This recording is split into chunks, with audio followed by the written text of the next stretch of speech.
Hello and welcome back. I hope you all are doing great. Today, while reading the newspaper, I felt inspired to share some tips on how to read English newspaper to improve your English fluency. I asked ChatGPT for advice and it provided some wonderful suggestions. I would like to share those tips with you. Right friends, నేను chat జీపీటీని ఈ tips ఒక conversation రూపంలో ఇవ్వమని request చేశాను. అప్పుడు నాకు chat GPT ఇలా ఇచ్చిందండి. మీరు చూడొచ్చు ఎంత చక్కగా ఈ కాన్వర్సేషన్ చాట్ జీపీటీ మనకి ఇచ్చిందో. ఇక్కడ మీరు ఇంకొక విషయాన్ని నోటీస్ చేయాలండి. ఈ కాన్వర్సేషన్ తెలుగులోను ఇంగ్లీష్లోను రెండు లాంగ్వేజెస్లో మనకు ఇవ్వటం జరిగింది. In a way it's very useful to us. ChatGPT అలా ఎందుకు చేసింది అంటే, మనము మన లాస్ట్ వీడియో కోసం బాహుబలి మూవీలోంచి ఒక సీన్ తీసుకున్నాం. ఆ సీన్లోని డైలాగ్స్ అన్నింటిని మనం ఇంగ్లీష్లోకి ట్రాన్స్లేట్ చేస్తూ ఒక కాన్వర్సేషన్ ప్రాక్టీస్ చేసాం కదా. సో అప్పుడు నేను ఇచ్చినటువంటి ఇన్స్ట్రక్షన్స్ను చాట్ జీపీటీ అప్డేట్ చేసుకుంది, మెమొరీ అప్డేట్ చేసుకుని ఆ తర్వాత నేను అడిగే క్వశ్చన్స్ కూడా తను అదేవిధంగా రెస్పాండ్ అవుతుందండి. In a way it's very useful to us. ఒక రకంగా అది మనకు చాలా యూస్ఫుల్ అండి. మీరు ఒకసారి చూడండి.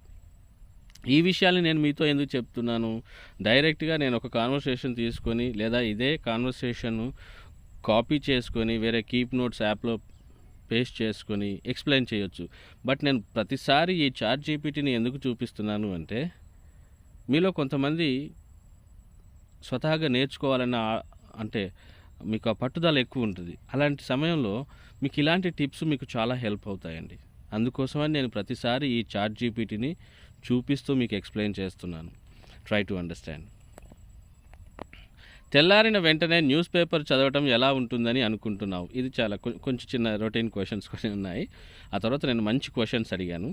వాటికి మనకు చాట్ జీపీటీ చాలా చక్కగా సమాధానాలు ఇచ్చింది. మీరు చూడండి, కాన్వర్సేషన్స్ ప్రిపేర్ చేసి ఇచ్చింది.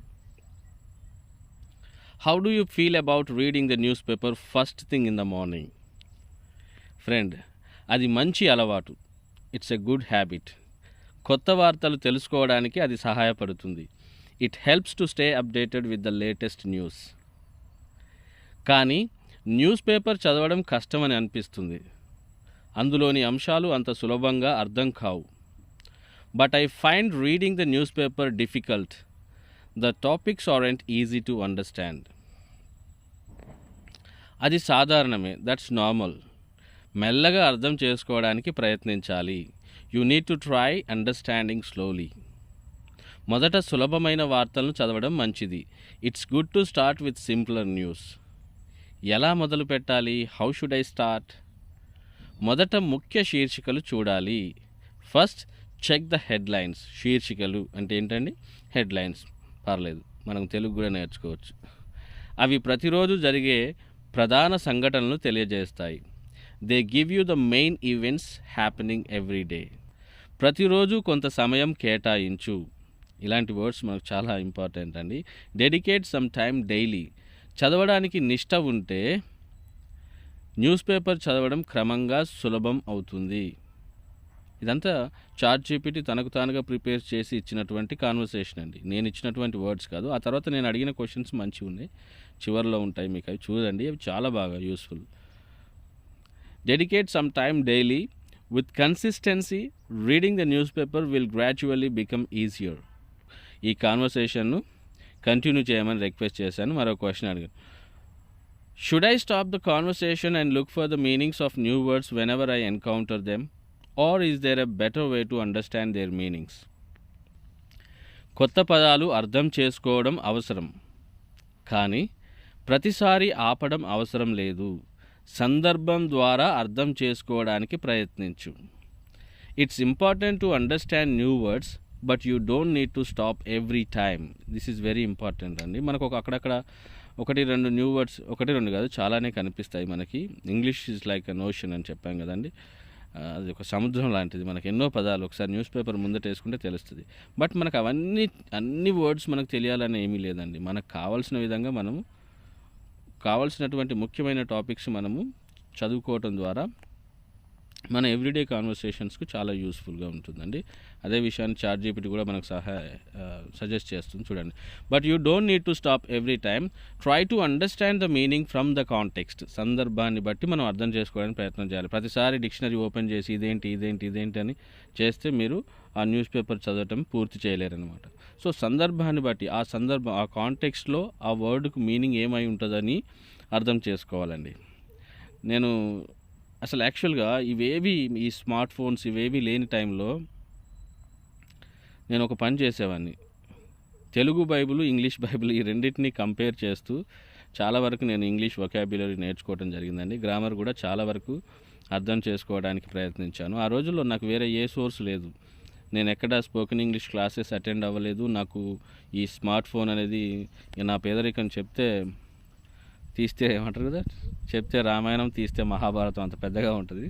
సో కాబట్టి నేను ఆ టైంలో నాకున్న బెటర్ సోర్స్ ఏంటని ఆలోచిస్తే నాకు కావాల్సింది ఏవేని 2 బుక్స్ లేదంటే ఒక బుక్, అందులో తెలుగు ఇంగ్లీష్ 2 ఉండాలి. నేను కంపేర్ చేసుకోవడానికి నాకు సులభంగా ఉండాలి. సో అలాంటి అవకాశం నాకు ఎక్కడ దొరికిందంటే బైబిల్ తెలుగులో ఉంటుంది, ఇంగ్లీష్లో కూడా ఉంటుంది కదండి. సో ఆ రెండింటిని ఒక చోట పెట్టి నేను చదువుతూ ఆ సందర్భాన్ని బట్టి వాటి యొక్క మీనింగ్స్ తెలుసుకోవడానికి ప్రయత్నం చేసేవాడిని అండి. అలా కొన్ని గంటల పాటు చదువుతుండేవాడిని. ఒక్కో రోజు 6 అవర్స్ అట్లా చదివిన సందర్భాలు కూడా చాలా ఉన్నాయి. వెంటనే వర్డ్స్ నోట్ చేసుకోవటం నోట్బుక్లో. నేను ఒకసారి చూపించాను మీకు. 17,000 సెంటెన్సెస్ కలెక్ట్ చేశానండి నేను. ఏది ఇంగ్లీష్ నేర్చుకోవాలనే నా ప్రయత్నంలో భాగంగా 17,000 సెంటెన్సెస్ నేను కలెక్ట్ చేయడం జరిగింది. వాటన్నింటిని ఒక నోట్బుక్లో నేను రాసుకోవటం జరిగింది. వాటిని చూద్దాం, ఎప్పుడైనా వీలైతే ఒక వీడియోలో మీతో షేర్ చేసుకుంటాను ఏదైనా టెక్నాలజీ ఉంటే. ఎందుకంటే అవి నేను రాసినవి, నోట్బుక్లో రాసినవి కాబట్టి అంత ఈజీ ఏమి కాదు. సందర్భం ద్వారా అర్థం చేసుకోవడం ఎప్పుడూ సులభం కాదు కదా. Understanding through context isn't always easy, right? ప్రతిసారి కాదు, కానీ ఎక్కువగా ఇది పనిచేస్తుంది. పదానికి అర్థం కానప్పుడు దానిని గుర్తించుకొని తర్వాత చూడవచ్చు. Okay, not always, but it works most of the time. If you can't get the meaning, note it down and look it up later. అంటే పదం అర్థం వెంటనే చూడకపోయినా చదవడం కంటిన్యూ చేయాలని చెప్తున్నావా?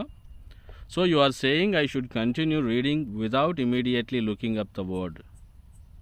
Then friend, right. Yes, understanding the overall meaning of the article is more important than getting stuck on one word. Right. ఆలోచన నచ్చింది, అప్పటికి పక్కన పెట్టి తర్వాత ఆ పదం అర్థం తెలుసుకుంటా. అరే మన తెలుగులో ఎలా అంటామో అలా వచ్చింది. I like that idea. I will set the word aside, పక్కన పెట్టి I will set the word aside and check its meaning later. Good. అవును, క్రమంగా ఇది సహజంగా వస్తుంది. ఇలాగే చేస్తే క్రమంగా పుస్తకాలు, పేపర్లు చదవడం సులభం అవుతుంది. Exactly, it will come naturally over time. అంటే కొంచెం కాలం గడుస్తున్నా కొద్దీ. ఓకేనా? ఓవర్ టైమ్ అంటే ఏంటంటే కొంతకాలం మీరు అలా చేస్తూ ఉంటే ఇట్ విల్ కమ్ న్యాచురల్లీ, సహజంగా వస్తుందని అంటుంది. నెక్స్ట్ ఇంకో క్వశ్చన్ అడిగానండి. Continue the conversation. I don't find enough time to read the news paper. How can I better plan my day to cover the entire newspaper? Not having enough time is a common issue. Wanting to read the whole newspaper isn't wrong, but focusing on the important sections is better. ముఖ్యమైన భాగాలేంటో ఎలా తెలుసుకోవాలి? How do I know which sections are important? రోజు జరిగే ప్రధాన సంఘటనలను అందించే శీర్షికలు, అంటే ప్రతిరోజు, ఎడిటోరియల్స్ మరియు మార్కెట్ లేదా క్రీడా వార్తలతో ప్రారంభించు. ఇవి మొత్తం పేపర్లోని అత్యవసర అంశాలు. Start with the headlines, editorials and market or sports news that cover major daily events. These are usually the essential parts of the paper. అలాగే కొన్ని విభాగాలు పూర్తిగా విడిచిపెట్టవచ్చా? Can I completely skip some sections? అవును, ప్రతి విభాగాన్ని చదవడం అవసరం లేదు. నిన్ను కాదు, ఇక్కడ రష్మి అక్క వచ్చింది. నీకు ఆసక్తిగా అనిపించే లేదా నీ పనిలో ఉపయోగపడే విషయాలను మాత్రమే ఎంపిక చేసుకో. Yes, you don't need to read every section. Just pick topics that interest you or relevant to your work. Should I read silently or aloud? Which way helps improve my fluency? Reading aloud is really helpful. It improves your pronunciation and clarity of speech. మౌనంగా చదవడం వలన ప్రయోజనం లేదంటావా? So does reading silently have no benefit? మౌనంగా చదవడం కూడా ఉపయోగకరమే, ముఖ్యంగా అర్థం చేసుకోవడంలో. కానీ ఫ్లూయెన్సీ కోసం గట్టిగా చదవడం ఉత్తమం. Reading silently is useful too, especially for comprehension. But for fluency, reading aloud is better. Okay friends, that's it for today. ChatGPT చెప్పినట్లుగా మీరు ప్రతిరోజు న్యూస్ పేపర్ చదవడం అలవాటు చేసుకోండి. అది మీ లైఫ్ స్టైల్లో ఒక భాగం అవ్వాలి. అలా చేస్తే మీరు ఇంగ్లీష్ చాలా త్వరగా నేర్చుకోవడానికి వీలుంటుంది. మీరు ఈ టిప్స్ను ఫాలో అవుతూ ప్రతిరోజు మీరు మీ వెంట తీసుకెళ్ళండి. మీరు ఎక్కడికి వెళ్ళినా ఇంగ్లీష్ న్యూస్ పేపర్ వెంట తీసుకెళ్ళండి. వీలైనన్ని ఆర్టికల్స్ చదవడానికి ప్రయత్నించండి. అలా చేయటం ద్వారా మీరు ఇంగ్లీష్ కొంచెం ఫాస్ట్గా నేర్చుకోవడానికి వీలుంటుంది. That's it for today. Happy learning.